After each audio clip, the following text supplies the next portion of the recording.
que le vendredi 8 août. Le président des États-Unis, Donald Trump, a augmenté les droits d'importation sur l'Afghanistan, passant de 10 à 15 %.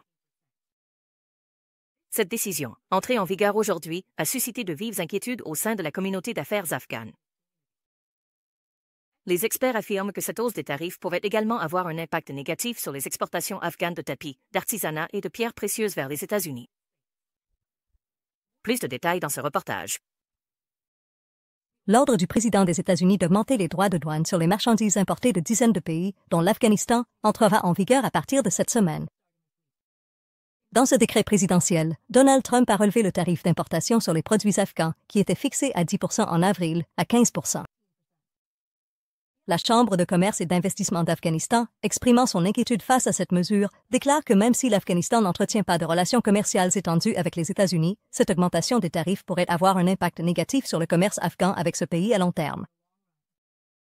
Khan General Ghoza, membre du conseil d'administration de la Chambre de commerce et d'investissement d'Afghanistan, a déclaré que l'année dernière, l'Afghanistan avait exporté pour environ 9 millions de dollars américains de marchandises vers les États-Unis et, en retour, avait importé pour 14 millions de dollars américains de biens en provenance de ce pays. Certains articles comme les tapis, l'artisanat et certaines antiquités sont exportés vers les États-Unis. Auparavant, le tarif dans ce domaine était bas, mais il a maintenant augmenté. À mon avis, cela affaiblit le commerce dans une certaine mesure. Parallèlement à ces préoccupations, des experts économiques affirment également qu'étant donné la situation économique fragile de l'Afghanistan, même une légère augmentation des droits d'exportation peut avoir des conséquences profondes et sérieuses. Mohamed Bachir Dodial, expert en économie, a déclaré lors d'une interview. Les exportations de l'Afghanistan, les taxes et même une légère augmentation des taxes à l'exportation ont un impact significatif sur l'économie du pays et la vie des gens, car notre économie est bien plus petite et plus faible que celle des autres pays, et le niveau de vie de notre population est à peine au seuil de subsistance. Même la plus petite pression peut avoir un effet profond sur cette situation. Cette pression a eu un effet démentiel sur la réaction. M. Dodial affirme que cette décision du président américain est considérée comme faisant partie de ses politiques commerciales strictes à l'encontre des pays en développement. Par ailleurs, la décision imprévisible de Trump a également suscité des réactions de la part de divers pays à travers le monde, des pays dont les exportations vers les États-Unis sont désormais soumises aux nouveaux tarifs douaniers. Parallèlement, l'Afghanistan fait actuellement face à de sérieux défis économiques, notamment une baisse des exportations, des restrictions commerciales, l'insécurité et un manque d'infrastructures économiques standards. Le commerce entre l'Afghanistan et l'Inde a également été affecté par la montée des tensions entre ces deux pays et le Pakistan à la suite de l'attaque meurtrière dans la région de Belgaum, au Cachemire sous administration indienne, le 24 avril de cette année. La fermeture du port aux marchandises commerciales afghanes après cet incident a causé de lourdes pertes aux commerçants afghans. Les relations commerciales de l'Afghanistan avec le Pakistan ont également toujours été marquées par des tensions et de l'instabilité.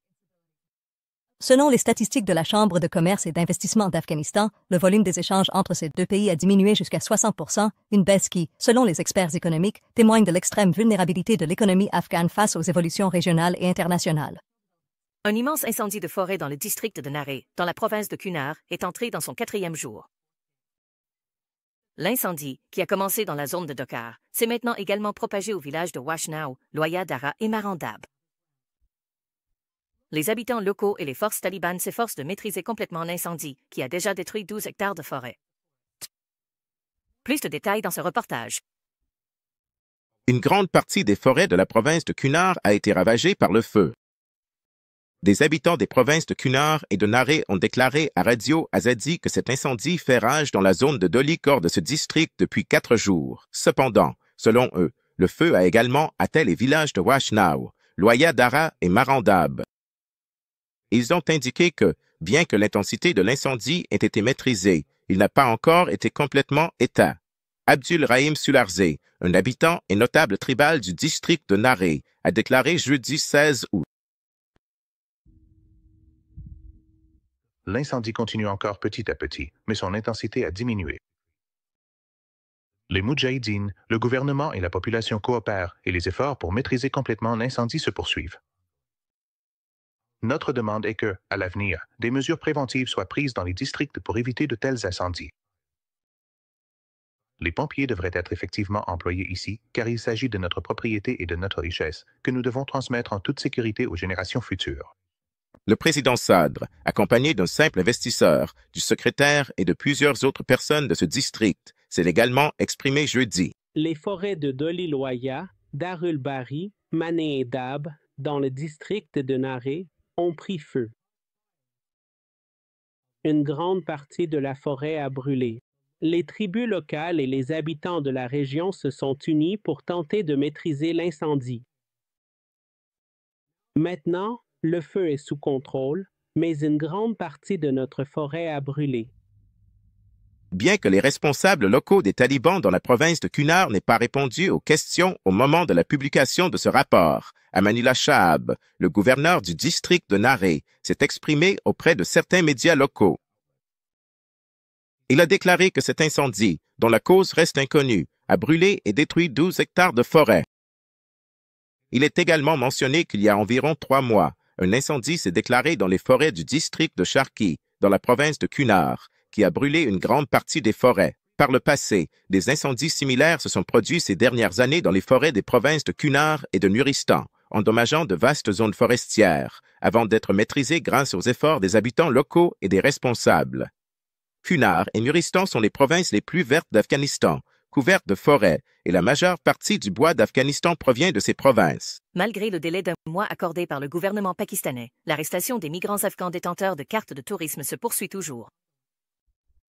Les réfugiés afghans se plaignent que la police pakistanaise a installé des points de contrôle à divers endroits et les arrête chez eux ainsi que dans la rue. L'organisation humanitaire a également exprimé son inquiétude face à ces actions. Plus de détails dans ce reportage. Youssef est l'un des détenteurs de cartes Pure à Islamabad, au Pakistan, et il affirme vivre au Pakistan avec sa famille depuis 45 ans. Il a déclaré jeudi, au mois d'août, que bien que le gouvernement pakistanais leur ait donné environ 1 mois pour quitter le pays, il se plaint que la police ait installé des points de contrôle partout et que l'arrestation des réfugiés afghans chez eux et dans la rue se poursuit de manière intense. Youssef ajoute: Cette histoire de délai d'1 mois n'est qu'une déclaration incomplète. Il continue les arrestations. Dès qu'il t'attrape, il t'arrête. La situation est très mauvaise. Il y a des arrestations partout. Aujourd'hui, leurs affaires étaient posées sur la place et ils ont rempli un véhicule de réfugiés. Hier, ils ont aussi emmené des femmes et de petits-enfants. Près de chez nous, ils ont arrêté et emmené 4 femmes, 3 enfants et un homme.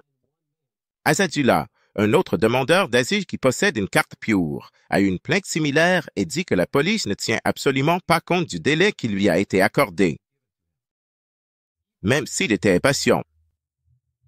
Même si nous avons reçu une lettre officielle nous accordant une prolongation d'1 mois, les mêmes arrestations, les mêmes harcèlements et les mêmes problèmes continuent. La police n'accepte pas cette lettre. La situation est très mauvaise. Partout où ils arrêtent quelqu'un, ils prennent 20 000 à une personne, 10 000 à une autre, et tout ce qu'ils peuvent obtenir. Cette situation continue, et les arrestations n'ont pas cessé. Ces préoccupations sont soulevées à un moment où le rapporteur spécial des Nations Unies sur les droits de l'homme en Afghanistan a également déclaré que des milliers de réfugiés afghans sont confrontés à un retour forcé du Pakistan, malgré de graves risques, du harcèlement, des abus et de la violence. Richard Bennett, le mercredi 6 août, a réagi sur son ancien compte Twitter, désormais X, au lancement d'une nouvelle phase d'expulsion des réfugiés afghans du Pakistan. Citant le Haut-Commissariat des Nations Unies pour les réfugiés, le HCR, il a averti que des retours massifs et précipités augmentent les besoins de protection et comportent un risque d'instabilité. Bennett a écrit que de telles actions violent le principe de non-refoulement. Le ministère de l'Intérieur du Pakistan a donné aux réfugiés afghans détenteurs de cartes de preuve d'enregistrement moins d'1 mois pour retourner en Afghanistan, en soulignant qu'après le 1er septembre, ils seront expulsés de force. Le Haut-Commissariat des Nations Unies pour les réfugiés, le HCR, a déclaré dans un communiqué mercredi 6 août que, puisque les détenteurs de ces cartes vivent au Pakistan en tant que réfugiés depuis de nombreuses années, leur retour forcé serait considéré comme une violation du principe international de non-refoulement. Le communiqué a également souligné que le Pakistan doit s'assurer que tout retour d'Afghans vers l'Afghanistan, sous contrôle des talibans, se fasse de manière sûre et digne. Il convient de mentionner qu'environ 1,4 million d'Afghans au Pakistan détiennent des cartes de réfugiés attestant de leur enregistrement, qui leur ont été délivrées il y a des années, mais la prolongation de leur validité a été suspendue après le 30 juin 2025. Selon les informations du Haut-Commissariat des Nations Unies pour les réfugiés, cette année, plus de 2,1 millions d'Afghans, dont 352 000 venant du Pakistan, sont retournés ou ont été forcés de retourner en Afghanistan. À Tsering Global Télévision, nous croyons que chaque citoyen a une voix qui mérite d'être entendue. Cette voix peut partager ses réalités, ses expériences et ses points de vue avec les autres, sans aucun filtre. Cette voix collective renforce la surveillance, la responsabilité et la solidarité et empêche le monopole de récits limités. Dans la rubrique La Voix du peuple, un Afghanistan uni entend votre voix.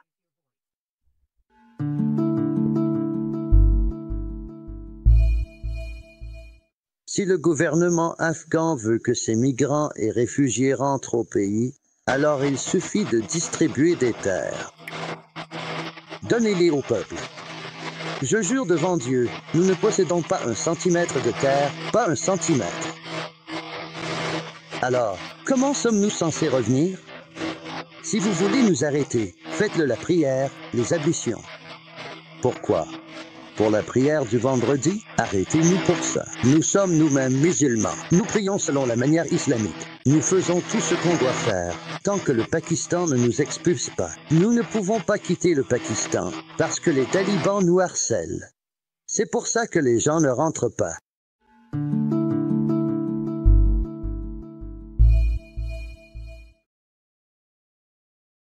Bonjour, que la paix soit sur vous. Cher monsieur, comment allez-vous? Votre santé va bien? Vous allez bien? Ici, la situation des migrants est très difficile, frère. Les gens galèrent aussi, frère. Jour et nuit, ils font des descentes chez eux. Il y a beaucoup d'arrestations. Younes Yar, est-ce qu'il leur a donné du travail? Younes Yar lui-même ne fait que dormir. Il ne fait rien. Mon message est le suivant, s'il vous plaît. Faites-nous une faveur, faites entendre ma voix pour qu'ils nous donnent des visas. Ils ne donnent pas de visa. Ils ne donnent pas de visa. Les passeports sont prêts. Quand tu montes là-bas, si tu paies en dollars, ils te donnent un visa. Beaucoup de gens sont pressurés. C'est vraiment dur. C'est vraiment dur. Non, ils ne donnent pas de visa. Ils n'annoncent personne non plus. C'est vraiment dur. Là-bas, les talibans s'en fichent. Et ici, ces gens s'en fichent aussi. Les passeports sont prêts. Là-bas, si tu veux un visa, tu dois payer en dollars. Un pauvre peut payer 1000 dollars, 3 cents, 2 cents. C'est comme ça, tout tourne autour des dollars. Ils prennent des frais. Ici, c'est 3000 roupies.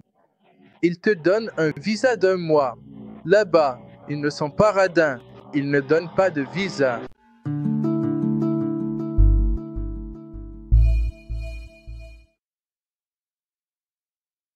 Bonjour et salutations à tous. Je suis Noor Mohammad Noori, de la province de Badakhshan, district de Jawan. J'espère sincèrement que les migrants venant d'Iran et d'autres pays et régions,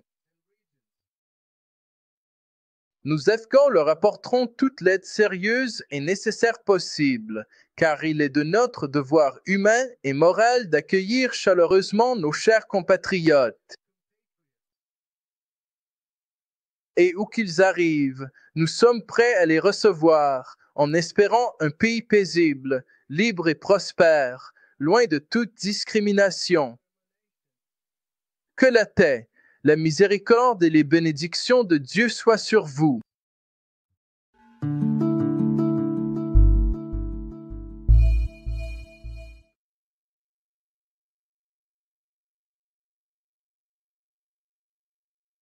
Bonjour.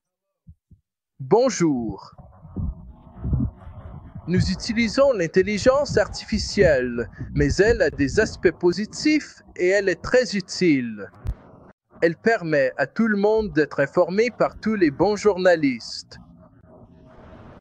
Même si elle a été créée par des non-croyants et que sa structure n'est pas croyante. Oui, elle a été conçue par des pays non-croyants, mais malgré tout, elle répond à nos questions religieuses de manière très concise et claire. Que la paix, la miséricorde et les bénédictions de Dieu soient sur vous tous. Je suis l'un des habitants de Kaboul, en Afghanistan. Il fait extrêmement chaud ici, surtout à cette période de l'année. Nous constatons un nombre important d'enfants qui souffrent actuellement de diverses maladies graves, certains étant victimes de coups de chaleur sévères, et leur état général est vraiment et profondément mauvais. Des moustiques sont apparus, et quand il n'y a ni ventilateur ni électricité, les moustiques arrivent et aggravent encore la situation. Cela complique vraiment la vie des gens, surtout celle des enfants. Pendant la journée, au moins, on peut trouver un moyen de s'en sortir parce qu'on va dehors, on rentre à l'intérieur, on bouge un peu partout. Mais la nuit, il est insupportable de rester dans la chambre parce que l'air devient tellement chaud. Et quoi qu'il arrive, il y a tellement de moustiques. Ce manque d'électricité est vraiment difficile pour nous. On galère vraiment. Il n'y a pas d'électricité. La chaleur est vraiment intense, à un point extrême. Si on utilise de l'eau, elle est chaude, et le frigo, tout ce qu'on y met se gâte. Les coupures de courant sont vraiment trop difficiles à supporter. Maintenant, le manque d'électricité a vraiment rendu les choses compliquées pour nous. Il y a aussi une pénurie d'eau. Il fait extrêmement chaud. Franchement, ne pas avoir d'électricité, c'est vraiment un gros problème. Fin du journal.